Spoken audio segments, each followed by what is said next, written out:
Hello students, कल हम पढ़ रहे थे इनवेरिएंट टेंसर, है ना। इनवेरिएंट टेंसर के बारे में हमने डिस्कशन किया था और इसका आगे का मुझे कुछ बताना है। अच्छा, एक चीज़ और, मेरे से कपिल कुछ पूछ रहा था, वो कुछ कह रहा था, मुझे जितना समझ में आया वो कह रहा था मैम नोट कोई समझ में नहीं आया कंट्रावेरिएंट या कोवेरिएंट टेंसर के बाद। ठीक है, आई थिंक वो शायद यही नोट था। फिर भी अगर इसके अलावा कोई नोट था तो मेरे को भाई अलग से पूछ लेना, है ना। व्हाट्सएप पे मेरे को पिक भेज देना कि कौन सा समझ में नहीं आया।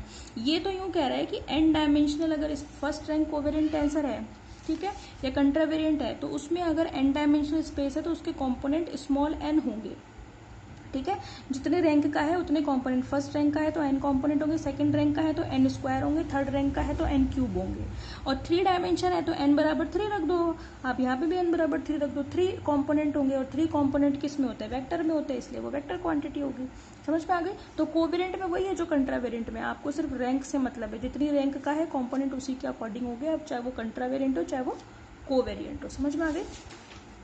ओके, अब अपन चलते हैं हमारे निश्चर प्रदेश पे, यानी कि इनवेरिएंट टेंसर पे। आपको मैंने कल बता दिया था, समझ में आ गया होगा आई होप, कि अगर दो फ्रेम ऑफ रेफरेंस में किसी भी क्वांटिटी की वैल्यू कांस्टेंट रहे, चेंज ना हो, इनवेरिएंट हो, तो वो आपका इनवेरिएंट टेंसर कहलाता है। जिसमें मैंने एस फ्रेम ऑफ रेफरेंस में ये एक फंक्शन माना था जो कि उसके कोऑर्डिनेट्स का फंक्शन था, और ये एस डैश फ्रेम में एक फंक्शन है जो कि उसके कोऑर्डिनेट के फंक्शन है, और दोनों इक्वल है। यानी कि ये जो वैल्यू है ये डिपेंड नहीं करेगी कि फ्रेम ऑफ रेफरेंस कौन सा है, दोनों में ही ये क्लियर इक्वल होंगे। समझ में आ गई। चले अब आगे देखिए आप, according to the definition of contravariant and covariant tensor, यानी कि सहचर प्रतिचर प्रदेश और सहचर प्रदेश की परिभाषा से हम क्या जानते हैं, हम ये जानते हैं भाई कि जो प्रतिचर प्रदेश होते हैं उसमें हमने ए आई बार लिखा था, और यहाँ पे क्या लिखा था, यहाँ पे हमने ए जे लिखा था, और ये जो ये था ऊपर वाला ऊपर ही था, है ना, नीचे वाला नीचे था। ये डेफिनेशन तो किसकी है, कंट्रावेरिएंट की। अब मैं किसकी लिख रही हूँ, कोवेरिएंट की। कोवेरिएंट में क्या था आपका, कोवेरिएंट में आप इसको नीचे लिखोगे, सब स्क्रिप्ट की फॉर्म में लिखोगे। इधर आपका क्या था, ए म्यू बार था, इधर आपका क्या था, बिना बार वाला था और न्यू था। ठीक है, यहाँ पे आपके फर्स्ट रैंक का ही है ना, तो मैं फर्स्ट रैंक में एक एक ही आता है रिलेशन। ठीक है, तो ये जो म्यू वाला है बार वाला वो तो आया है नीचे, यानी कि डेल एक्स म्यू बार, और ये वाला है आया है ऊपर, यानी कि डेल एक्स और न्यू। लेकिन अंतर क्या था कि ये तो ऊपर ही रहेंगे, लेकिन कोवेरिएंट है तो सब स्क्रिप्ट में आएंगे, कंट्रावेरिएंट है तो ये वाले कंपोनेंट सुपर स्क्रिप्ट में आएंगे, ये हम जानते हैं। ठीक है, अब दोनों को मल्टीप्लाई कर दो, है ना। ये तो हमारा हो ही गया इन दोनों इक्वेशन का ना, मल्टीप्लाइंग बोथ इक्वेशंस। दोनों को मल्टीप्लाई करोगे तो क्या आएगा, A I bar A mu bar is equals to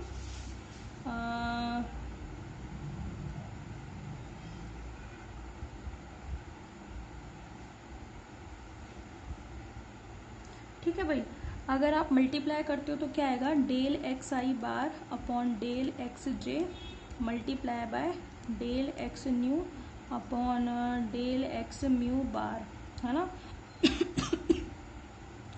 और यहाँ पे कितना आएगा, ए जे और ए न्यू। समझ में आ गई बात आपको।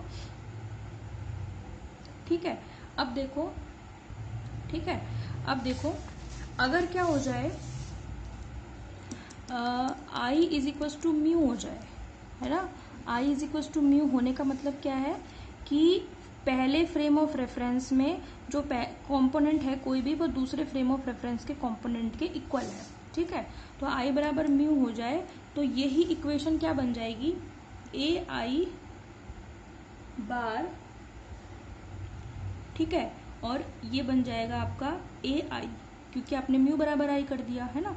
तो म्यू बराबर आई मतलब म्यू की जगह पे मैं आई पुट कर रही हूँ। ठीक है, फिर डेल एक्स आई bar upon del x J और del x nu upon del x आई बार, और ये ए जे और ए न्यू, तो ये दोनों कैंसिल। समझ में आ गई। तो ये A I bar A I is equals to कितना आ गया, del x nu upon del x J, और यहाँ पे क्या आ गया, ए जे ए न्यू। समझ में आ गई बात आपको। ठीक है, अब देखो if nu is equal to j then, अच्छा इसी इक्वेशन को मैं क्या ऐसे लिख दूं, डेल्टा न्यू जे, तो कोई दिक्कत थोड़ी ना है। ए जे ए न्यू, वो तो हम डेफिनेशन से जानते हैं, क्रोनेकर डेल्टा की डेफिनेशन से, कि ये जो डेल एक्स न्यू है अपॉन डेल एक्स जे, इसको मैं डेल्टा न्यू जो लिख सकती हूँ। अगर न्यू बराबर जे होगा तो ये nu j is equal to 1 होगा, तो ये हट जाएगा यहाँ से। तो क्या आ गया, A I bar A I is equal to A J A nu. कभी कभी क्या किसी किसी बुक में इसको, मतलब ये जो हमने दूसरा वाला कोवेरिएंट में लिया था ना कंपोनेंट, उसको ए की जगह पे बी दिखा देते हैं ताकि कंफ्यूजन ना हो कि ये तो कंट्रावेरिएंट में है, ये कोवेरिएंट में है। ठीक है, ब्रैकेट में लिख लेना, ये तो कंट्रा के लिए है और ये कोवेरिएंट के लिए। समझ में आ गई, तो वो यहाँ पे बी दिखा देते, तो कोई दिक्कत नहीं है। अगर बी हो जाएगा तो आपको क्या हो जाएगा, ये आ जाएगा A I bar B I is equal to A J B nu, यही तो आएगा आपके पास। ठीक है, इसका मतलब क्या है कि अब इससे आप क्या समझ रहे हो। अच्छा एक चीज़ और, जब आपने न्यू बराबर जे लिखा है तो हम यहाँ पे भी तो जे ही करेंगे ना, ये चीज़ अपनी गलती पहले भी हो गई थी, है ना। तो ये क्या बन जाएगा, A I bar B J is equal to A J B J.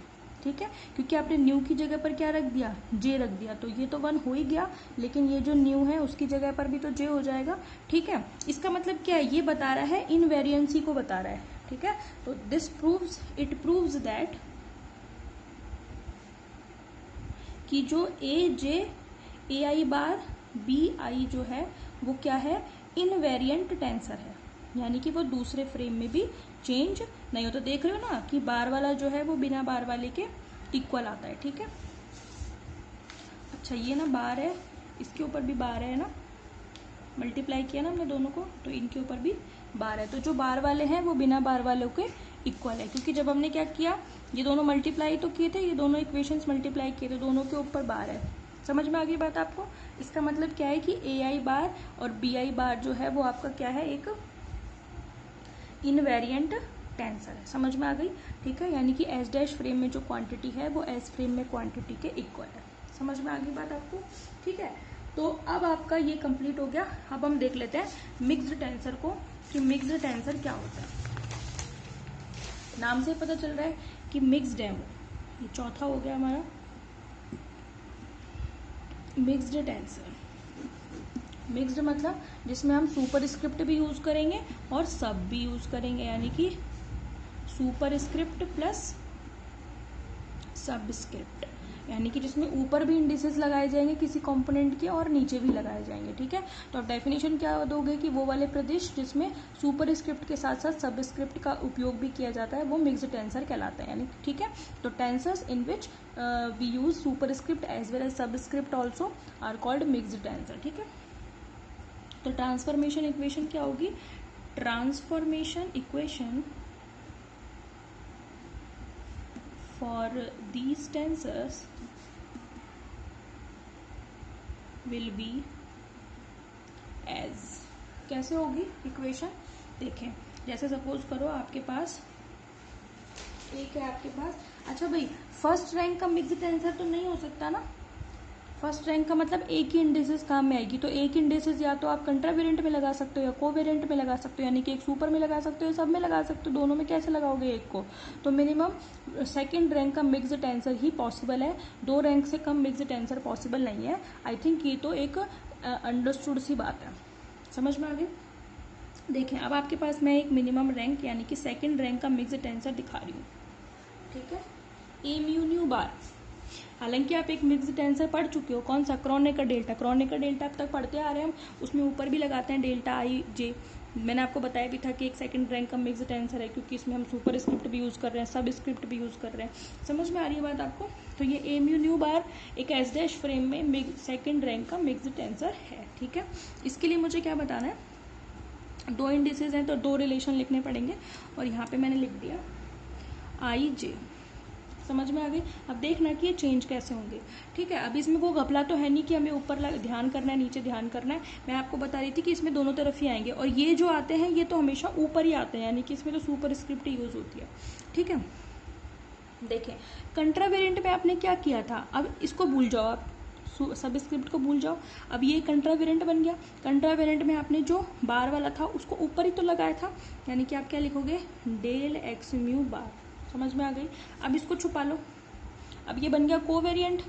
Covariant में क्या होती है, सबस्क्रिप्ट यूज होती है, और वो कहाँ लगाते हैं हम, उसको कहाँ लगाते हैं भाई, जो नीचे आती है उसको नीचे ही तो लगाते हैं, ठीक है। यानी कि इसमें इसके नीचे ना लगा करके दूसरे वाले के नीचे लगाएंगे, ये ध्यान रखने वाली बात है। फिर क्या करोगे आप, और बार भी लगाएंगे। फिर आप क्या करते हो, फिर इसको छुपा लो। अब ये सुपर स्क्रिप्ट बन गई कंट्रावेरिएंट। ये कहाँ आता है, ऊपर वाले का नीचे आता है, लेकिन इसके नीचे आएगा डेल एक्स आई। ये जगह हमने इसीलिए छोड़ी थी ताकि ये ऊपर वाले का इसके नीचे लिख सके, और ये नीचे वाला कहाँ आएगा, ऊपर, यानी कि डेल एक्स क्रॉस, एक तरीके से क्रॉस में चलेगा। ये म्यू है, ऊपर आएगा, न्यू इसके नीचे आएगा। समझ में आ गई, ठीक है। तो ये जो म्यू है ऊपर वाला ऊपर आ जाएगा, इसका जो न्यू है दूसरे वाले के नीचे आएगा, इसका जो आई है ये नीचे आएगा, और ये जो नीचे वाला है वो ऊपर जाएगा। समझ में आ गई। ये मिनिमम सेकंड रैंक का मिक्स्ड टेंसर, ये मिनिमम रैंक का मिक्स्ड टेंसर 2 रैंक का ही हो सकता है। आप चाहें तो एक नोट डाल के लिख लेना, मिनिमम सेकंड रैंक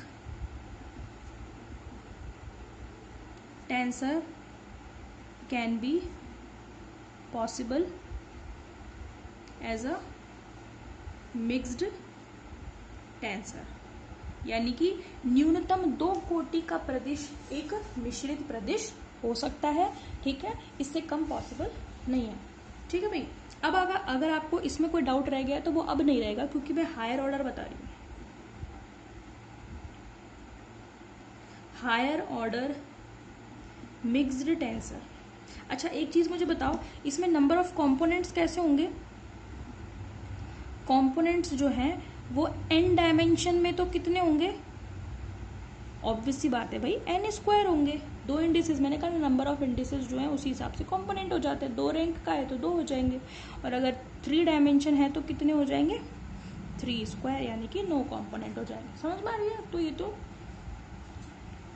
सिंपल सी बात हो गई, ठीक है। अब आप हायर ऑर्डर देखो, जिसमें मैं आपके सामने एक 5th रैंक का मिक्स्ड टेंसर दिखा रही हूँ सीधा ही, ठीक है। सेकंड रैंक के बाद 5th का, आपको 5th में आपके 3rd भी आ जाएगा, 4th भी आ जाएगा, ठीक है। देखें आपका है AIJKLM बार, ठीक है, इज इक्वल्स टू 5 है, तो 1 2 3 4 5 रिलेशंस होंगे। समझ में आ गई बात आपको। इधर क्या होगा आपके पास, PQRST फिक्स नहीं है, ये आप ले लो अपने हिसाब से कुछ भी, बस 5 रैंक का होना चाहिए। अब देखो इसका रिलेशन क्या होगा, IJK जो ऊपर हैं वो ऊपर ही आएंगे, XI बार, XJ बार, एक्स की बार। अब जो बाकी के 2 हैं वो इनके नीचे नहीं लिखने, जो बाकी के जो 2 बचे हैं उनके नीचे लिखना है। समझ गए, यानी कि डेल XL बार, डेल XM बार। बात समझ में आ गई। उसके बाद ये जो PQR है 3, ये कहाँ जाएंगे, इनके नीचे। समझ गए, यानी कि del XP, del XQ, del XR, बिना बार वाले, क्योंकि A के ऊपर बार नहीं है। फिर ये जो ST बचे वो कहाँ जाएंगे, यही 2 जगह बची, डेल XS, डेल XT। समझ में आ गई बात, सभी को आ गई होगी आई होप। अब तो आपको ये आसान लगा होगा, ठीक है। तो IJK 3, फिर इन 3 के नीचे 2 कैसे लिखोगे, तो ये 3 वाली जगह छोड़ देनी है, बाकी के बच्चे 2 के लिए ये LM लिखना है। देन आपको ये PQR जो 3 जगह छोड़ी थी वहां लिखना है, बाकी के 2 के लिए जगह बच जाएगी अपने आप। ये ध्यान रखना बस, जो बार वाला कंपोनेंट है उसके सारे यहाँ पे X वाले बार वाले आएंगे, और जो बिना बार वाला है उसके सारे बिना बार वाले आएंगे, ये ध्यान रखना, ठीक है। तो 5 कोटि का है, इसके कॉम्पोनेंट्स कितने होंगे, कॉम्पोनेंट्स हो जाएंगे n⁵ for n dimensional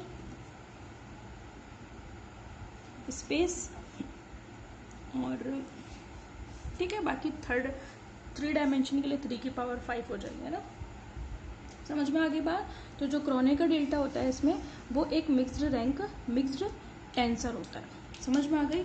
in our next video we will discuss about symmetric and skew symmetric tensor, यानी कि सममित और प्रतिसम्मित प्रदेश के बारे में बात करेंगे। समझ में आ गई। यहाँ तक आप पूरा अपना पढ़ के नोट्स बना के रेडी रखना, ठीक है। Thank you.